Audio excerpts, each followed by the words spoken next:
யாரால் பேசப்பட்டதோ, என் தனிப்பட்ட வாழ்வை பற்றி, என் வாழ்வில் இருக்கக்கூடிய பிரச்சனைகளை பற்றி, அவர்கள் யாராக இருந்தாலும் என் மீது நல்லெண்ணம் கொண்டு இதுவரை அதிலிருந்து விலகி இருந்தவர்களுக்கு அல்லாஹ் அருள் செய்வானாக. அதிலே மூழ்கி அதில் பரப்பக்கூடிய காரியத்தில் ஈடுபட்டு பிறருக்கும் சந்தேகத்தை ஏற்படுத்தக்கூடிய நிகழ்வில் ஈடுபட்டவர்களை அல்லாஹ் மன்னிப்பானாக. அவர்களுக்கு மன்னிப்பு தான் என் புறத்திலிருந்து எம்மால் செய்ய முடிகின்ற ஒன்று. நான் மன்னிச்சுட்டு தான் சொல்கிறேன், மன்னிச்சிடுறேன். ஆனால் தயவு செய்து சமூகத்திற்காக உழைப்பவர்களுக்கு கரம் கொடுங்கள். அவர்களை எப்படி அழிக்க வேண்டும் என்று திட்டம் தீட்டாதீர்கள்.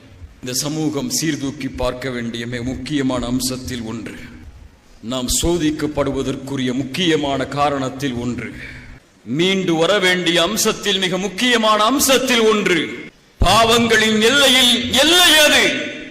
சாதாரண அம்சமாக எம்முடைய நாவுகள் செய்யக்கூடிய மிகப்பெரிய குற்றம், அநீதி அது.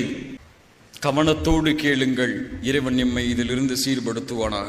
وَلَا يَغْتَبْ بَعْضُكُمْ بَعْضًا أَيُحِبُّ أَحَدُكُمْ أَن يَأْكُلَ لَحْمَ أَخِيهِ مَيْتًا. ஒருவரை பற்றி புறம் பேசாதே. உன் சகோதரனின் மாமிசத்தை அறுத்து சாப்பிட விரும்புவாயா? வெறுக்க மாட்டாய்? எவ்வளவு கடுமையோடு இறைவன் பேசுகிறான் பாருங்கள். வெறுக்க மாட்டாய். அப்படி இருக்கும் போது உன் சகோதரனை பற்றி ஏன் புறம் பேசுகிறாய்? புறம் என்றால் என்ன? முஹம்மது நபி இடத்திலே கேட்கப்பட்டது, புறம் என்றால் என்ன? அவன் இல்லாத நேரத்திலே அவனை பற்றி பேசுதல், அவன் வெறுக்கக்கூடிய செயலை. முஹம்மது நபியே அவன் செய்த செயலை பேசுவதில் என்ன தவறு இருக்கிறது? முஹம்மது நபி சொன்னார்கள், செய்த செயலை, அவன் செய்த செயலை அவன் இல்லாத நேரத்திலே பேசுவதுதான் புறம். இதைத்தான் குர்ஆன் சொல்லுகிறது.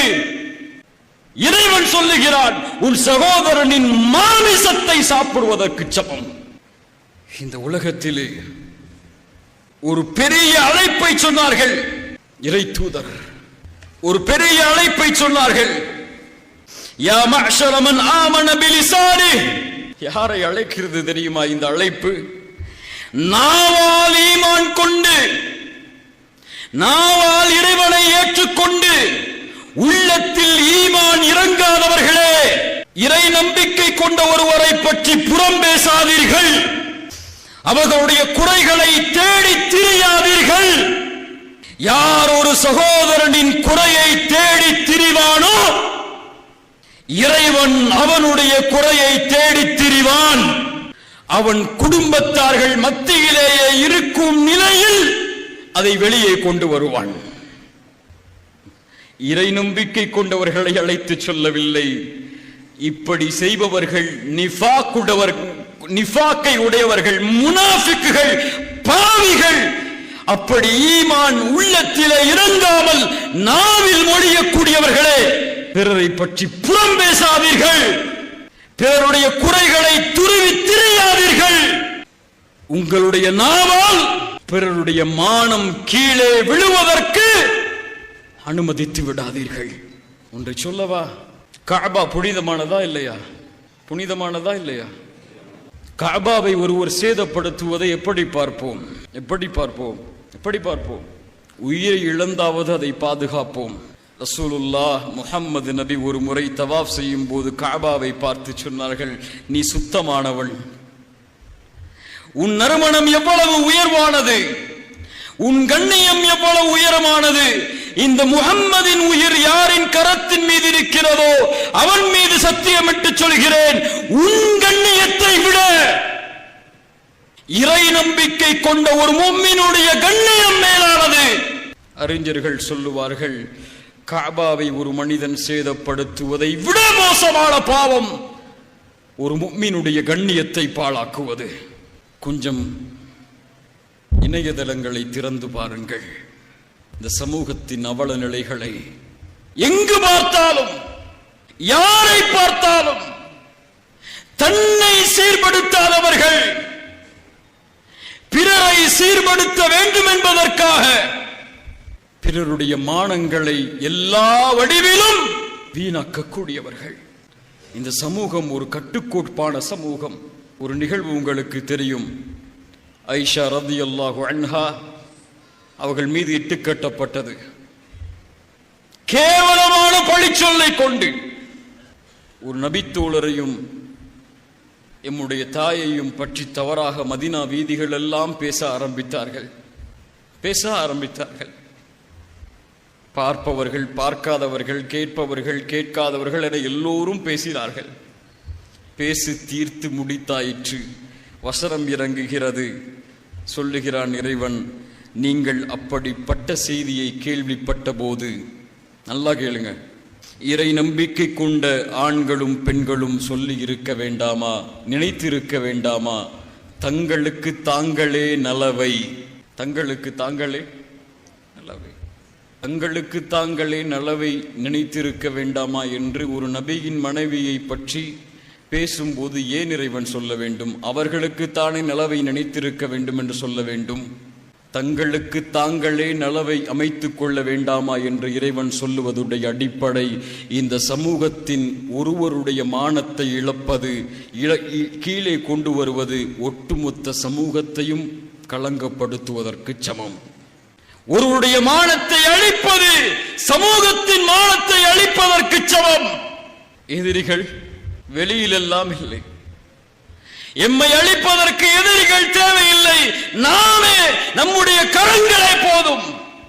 இவரை பற்றி அவர், அவரை பற்றி இவர், அந்த இயக்கத்தை பற்றி இந்த இயக்கம், இந்த இயக்கத்தை பற்றி இந்த இயக்கம், இவர்களுடைய மானத்தை பற்றி அவர்கள் பேசுவார்கள், அவர்களுடைய மானத்தை பற்றி இவர்கள் பேசுவார்கள். இப்படி பேசி பேசி பேசி பேசி சமூகத்தை தலகுனிய வைக்க எல்லோரும் தயார். இல்ல மாஷா அல்லாஹ், அல்லாஹ் பாதுகாத்தவர்களை தவிர. ஒரு மூத்த பத்திரிகையாளரை சந்திக்கும் போது அவர் சொன்னார், உங்கள் சமூகத்துடைய இழிவு என்ன தெரியுமா? சோசியல் மீடியாக்களில் ஒருவரை பற்றி கேள்விப்பட்டால் அதை அப்படியே பரப்பி விடுவதுதான், எல்லோரும் அவரை பற்றி பேசுவதுதான். இதையெல்லாம் உரைகளில் கேட்கும் போது என் சமூகமா அப்படி என்ற நினைவு வரும். ஆனால் வாழ்வில் அனுபவித்த போதுதான் தெரிந்தது, ஆம், என் சமூகம் அப்படித்தான் இருக்கிறது என்று. இதுவரை எந்த மார்க்க மேடைகளையும் என்னுடைய தனிப்பட்ட வாழ்வை பேசியதற்கு நான் பயன்படுத்தியதில்லை. ஆனால் பயன்படுத்த வேண்டிய சூழ்நிலை இருக்கிறது என்பதை அறிகிறேன். 23 வயது இருக்கும் எனக்கு. இந்த அழைப்பு பணியில் நுழையும் போது சிறிய பிள்ளை ஒரு அரபி ஆடையை அணிந்து கொண்டு களங்களை எதிர்பார்த்து, இறைவனின் உதவி எதிர்பார்த்த காலம். கிடைக்கும் இடமெல்லாம், ஊர்களில் எல்லாம் மார்க்க பிரச்சாரத்திற்காக செல்வேன். எந்த ஒரு தனிப்பட்ட இயக்கத்தையும் ஆதரித்ததில்லை, எந்த ஒரு தனிப்பட்ட இயக்கத்தையும் தாழ்த்தியதில்லை, எந்த ஒரு தனிப்பட்ட மேடைக்காகவும் எதையும் நான் கூறியதில்லை, பயன்படுத்தியதில்லை.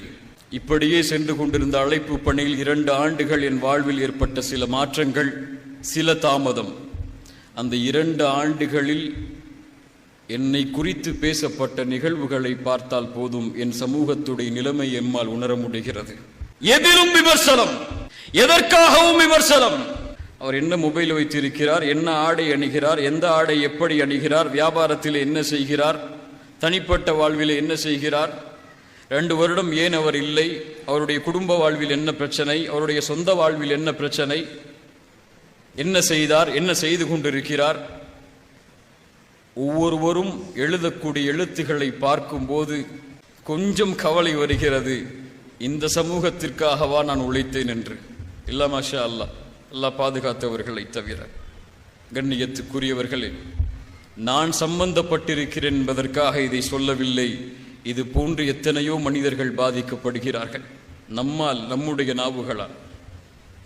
மனம் வலிக்கிறது. முஹம்மது ரசூல் ஸல்லல்லாஹு அலைஹி வஸல்லம் அவர்கள் இந்த சமூகத்தை விட்டு சென்ற நிலையையும் இப்போது இருக்கக்கூடிய நிலைமையும் பார்க்கும்போது ஒரு நிகழ்வை சொல்கிறேன். அதற்கு முன்னால் இது போன்ற விமர்சனங்கள் யாரால் பேசப்பட்டதோ, என் தனிப்பட்ட வாழ்வை பற்றி, என் வாழ்வில் இருக்கக்கூடிய பிரச்சனைகளை பற்றி, அவர்கள் யாராக இருந்தாலும் என் மீது நல்லெண்ணம் கொண்டு இதுவரை அதிலிருந்து விலகி இருந்தவர்களுக்கு அல்லாஹ் அருள் செய்வானாக. அதிலே மூழ்கி அதில் பரப்பக்கூடிய காரியத்தில் ஈடுபட்டு பிறருக்கும் சந்தேகத்தை ஏற்படுத்தக்கூடிய நிகழ்வில் ஈடுபட்டவர்களை எல்லாம் மன்னிப்பானாக. அவர்களுக்கு மன்னிப்புதான் என் புறத்திலிருந்து எம்மால் செய்ய முடிகின்ற ஒன்று. நான் மன்னிச்சுட்டு தான் சொல்கிறேன், மன்னிச்சிடுறேன். ஆனால் தயவு செய்து சமூகத்திற்காக உழைப்பவர்களுக்கு கரம் கொடுங்கள். அவர்களை எப்படி அழிக்க வேண்டும் என்று திட்டம் தீட்டாதீர்கள். அல்லாஹ் பாதுகாப்பானா. எந்த விமர்சனம் வந்தாலும் அதில் தெளிவு பெறாமல் பிறருக்கு எடுத்து வைக்காதீர்கள். ரசூலுல்லாஹி ஸல்லல்லாஹு அலைஹி வஸல்லம் அவர்களுடைய சபையில் சஹாபாக்கள் உட்கார்ந்திருக்கிறார்கள். உட்கார்ந்திருக்கக்கூடிய நேரத்தில், ஆஹா என்ன சபை அது, தூதரின் சபை, நபித்தோழர்கள் அங்கே, அல்லாஹ் அந்த சபையை சொர்க்கத்தில் எமக்கு அருள்வாளிப்பானாக. ஒரு பெண்மணி ஓடி வருகிறார்கள். நாம் எல்லாம் அறிந்த செய்திதான். ஓடி வருகிறார்கள். தூதரே, விபச்சாரம் செய்து விட்டேன் என்று சொன்னார்கள். அந்த பெண்மணி நாடி வந்தது மரணத்தை, கண்ணியத்தை அல்ல, மரணத்தை. விபச்சாரம் செய்து விட்டேன் தூதரே. தூதர் முகத்தை திருப்புகிறார்கள். விபச்சாரம் செய்து விட்டேன் தூதரே. முகத்தை திருப்புகிறார்கள், முகத்தை திருப்புகிறார்கள். சாட்சி கேட்கிறார்கள். கரு என்று சொன்னார்கள். குழந்தையை பெற்றெடுத்ததற்கு பிறகு வா என்று சொன்னார்கள். குழந்தையை பெற்றெடுத்ததற்கு பிறகு வந்தார்கள். பால் குடித்து முடித்ததற்கு பிறகு வா என்றார்கள். பால் குடி மறக்கடிப்பதற்கு பிறகு வந்தார்கள். குழந்தை ஒப்படைக்கப்பட்டது. அந்த பெண்ணுக்கான தண்டனை திருமணம் செய்து உபச்சாரம் செய்திருந்ததால் கல்லால் எறிந்து கொலை செய்யும்படி கட்டளையிடப்பட்டது. தண்டனை நிறைவேற்றப்பட்டு கொண்டிருக்கும் போது ஹாலித் இப்னு வலீதுடைய கரத்தில் இரத்த துளிகள் விழுகிறது. ஹாலித், சீ, ஒரு உபச்சாரியின் இரத்தம் என்று கொஞ்சம் அருவருத்தார்கள். தூதர் சொன்னார்கள், ஒரு பாவம் செய்து கண்ணியத்தை இழந்து கொண்டிருக்கக்கூடிய ஒருவருடைய கண்ணியம் கீழே விழுகிறது. சீ என்ற வார்த்தையால் தூதர் சொன்னார்கள், ஹாலிதே, யாரை சீ என்கிறாய்? இந்த பெண் அவருடைய பாவத்தை நினைத்து பாவ மன்னிப்பு செய்ததை மதீனாவில் வாழக்கூடிய ஒரு கூட்டத்தார்களுக்கு பங்கு வைத்தாலும் ஈடாகாது. ஹாலித் மாயிஸ் இப்னு மாலிக் ஓடி வருகிறார். தூதரை, விபச்சாரம் தண்டனை கொடுக்கப்படுகிறது, தாங்க முடியாமல் ஓடுகிறார். தூதர் சொன்னார், அவரை விட்டிருக்க வேண்டாமா? நீங்கள் ஓடும் போது பாவ மன்னிப்பு செய்து இறைவனிடத்திலே திருந்து இருக்கலாம். சாட்சி எதுவும் இல்லை, அங்கே தண்டனை நிரூபிக்கப்படவில்லை. தானாக வந்து தண்டனையை ஏற்றவர்கள். மாயிஸ் இப்னு மாலிக் இறந்து விடுகிறார். 2 நபித்தோழர்கள் பேசினார்கள், அந்த வார்த்தையை சொல்லக்கூடாது, அது அடிபட்டு கிடப்பதை போன்று இந்த பாவத்தை செய்து அடிபட்டு கிடக்கிறாரே என்று. தூதருடைய காதில் அந்த நிகழ்வு விழுந்தது. ஒரு முஃமினின் குறை வெளிப்படுத்தப்பட்டு தண்டனை கொடுக்கப்பட்டு அவனுடைய கண்ணியம் 2 பேரால் கீழே விழுகிறது என்பதை அறிந்த தூதர் நடந்து சென்றார்கள். செல்லக்கூடிய வழியில் ஒரு இறந்து அழுகி போன கழுதை கிடந்தது. அந்த இருவரையும் அழைத்து சொன்னார்கள், இறங்கி அந்த கழுதையை சாப்பிடுங்கள் என்று. நீங்கள் அந்த தோழரை பற்றி பேசியதை விட இந்த செயல் மிக விருப்பமானது என்று சொன்னார்கள். கண்ணியத்துக்குரியவர்கள், நம் சமூகத்தை பாதுகாக்க வேண்டிய நிலைமை இது. ஒற்றுமையோடு இருந்து ஒருங்கிணைந்து எம்முடைய குரல்களை உயர்த்த வேண்டிய நேரம் இது. இதில் நாமே நம்முடைய அழிவிற்கு காரணமாகிவிடக்கூடாது.